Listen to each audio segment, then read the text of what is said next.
Gotta wonder if this microphone is really necessary, but we'll give it a shot. So I was wondering lately, when my children get older, how exactly I will explain to them the truth as I see it. And that truth is that we're entering sort of a new feudal age, in my opinion. You know, people like to talk a lot about cyclical history or whether, you know, it rhymes. I mean, obviously, unique events take place, or these events that take place are unique constantly, but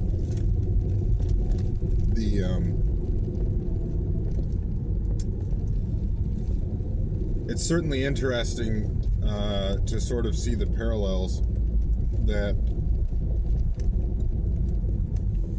pop up again and again, and I really do believe that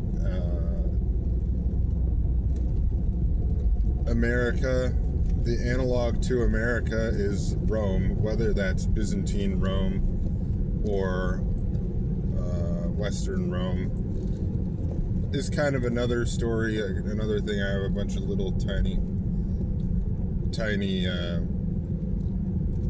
theories about, but, you know, simple fact is that the sort of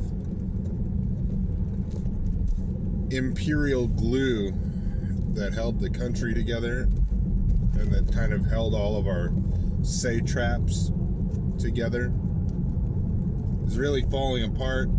I mean, you can argue to the degree to which it was ever tenable or the degree to which it's been undermined.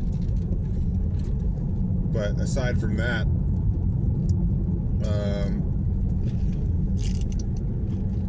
the thing that concerns me, or that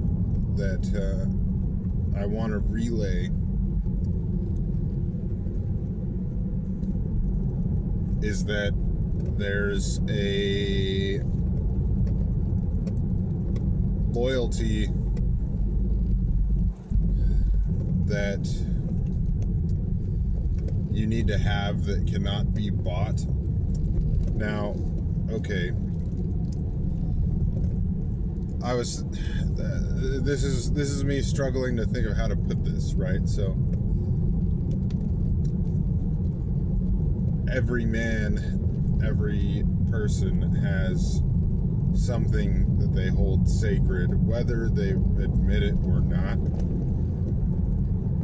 There is something that is sacred to them. That's the thing that they will not tolerate being insulted.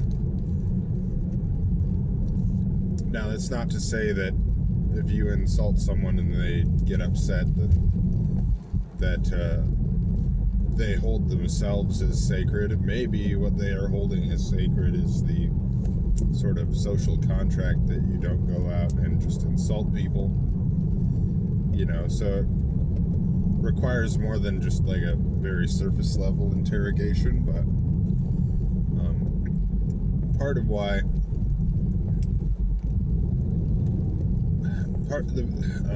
something that I always held sacred was the family, especially my family, is sacred to me. Not because it's like the best, but because it's mine. And it was a massive shock to me when I found out that to much of my family was not something that was sacred to them, right? And so there may have been a time in this country where the nation was the thing that was sacred, where the oath the oath to the nation was the thing that was sacred. And I really admire that from a certain perspective. I think we all kind of wish that we never had to have left that stage. But the oaths are still sacred. It's just that the problem is that on a national level, we don't have any mechanisms. Well, we have mechanisms, we just don't use them to enforce the sacredness of these oaths. You know, our politicians lie and perjure themselves, receive no punishment. The whole Jeffrey saga, you know, no heads are rolling for that. Basically, the oaths that we took as a nation have become cheap, and so therefore new oaths must become sacred, and you need to base these oaths in something, and very often anymore it's hard to base them in a shared creed or a shared religion or something like that. You know, love it or hate it, I'm not necessarily judging the sort of materialism of the age. The materialism of the age, the death of God, so to speak, the death of especially Christianity in the West. I'm not really going to pronounce a judgment on that right here, but the simple fact of it is that it was sort of an immaterial thing to coalesce around, and now it's no longer really held in common, just period. And so what is that other thing that people are going to forge oaths around? And I think that it kind of has to be shared blood, whether that's blood that you share on a genetic perspective, or blood that you both spilled in toil, right, in the trenches. We'll see what happens, but yeah, I mean,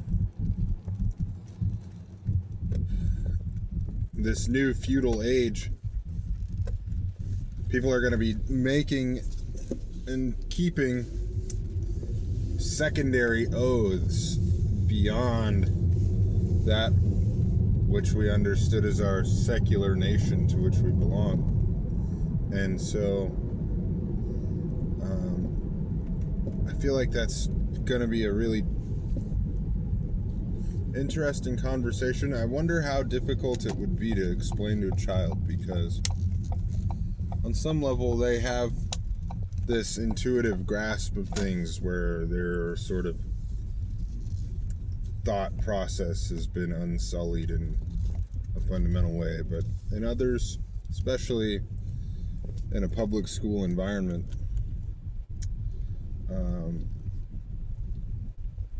you know, that's almost like the entire point of the public school environment, is to sully that thought process. But anyway, just a couple thoughts on Christmas Eve, and I hope that everybody has a Merry Christmas. Have a good day.